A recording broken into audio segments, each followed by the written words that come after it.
My Holi thought में आपका स्वागत है। आज का विषय है the holy Quran on justice.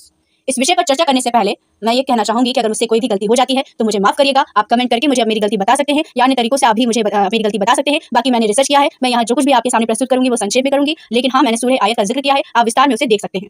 न्याय एक लक्ष्य है जिसे हम सब मनुष्यों को आपस में एक दूसरे के साथ न्याय करके करना चाहिए। हमारे देश का कानून निम्न स्रोतों से मिलकर बना है। पहला विधिक स्रोत, जिन्हें स्वयं विधि के द्वारा विधि के रूप में मान्यता दी जाती है। दूसरा होता है ऐतिहासिक स्रोत, जिसे परोक्ष स्रोत भी कहते हैं, जैसे धर्म, नैतिकता। इसलिए हम कह सकते हैं कानून वही है जो हमारा धर्म है, पर कानून के रूप में मान्यता राज्य देता है। अब मैं अपने विषय पर आती हूँ, the holy Quran on justice. Believers are tasked with upholding justice. सूरह नंबर 5 आयत 8।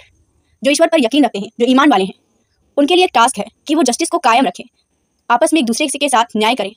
Justice is a divine command. God command justice and fair dealing. आपस में एक दूसरे के साथ न्याय करना ये एक ईश्वरीय समादेश है। सूरह नंबर 16 आयत 90। We must stand up for what is right even when it is hard. हमें सही के लिए खड़े रहना चाहिए, भले वो सही के लिए खड़े रहना बहुत मुश्किल क्यों ना हो। O you who believe stand out firmly for justice as witnesses to Allah even as against yourself, your parent, your kind, या फिर किसी गरीब के अगेंस्ट या किसी अमीर के against.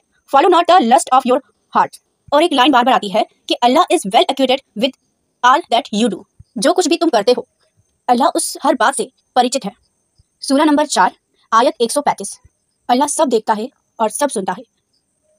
When you judge between man and man, that you judge with justice। सूरह नंबर 4 आयत 58। एक तरह से हम सब मनुष्यों का ये कर्तव्य है कि हम एक दूसरे के साथ न्याय करें, सही के लिए खड़े हों, अर्थात वकालत या कोई जज का कार्य, ये सब धार्मिक कार्य है।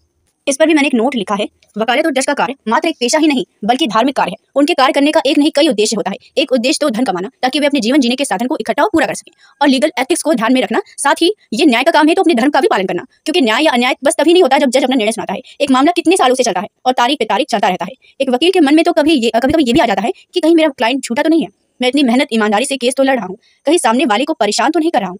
मैं ये नहीं कह रही कि वकालत सबसे मुश्किल और कठिन पेशा है।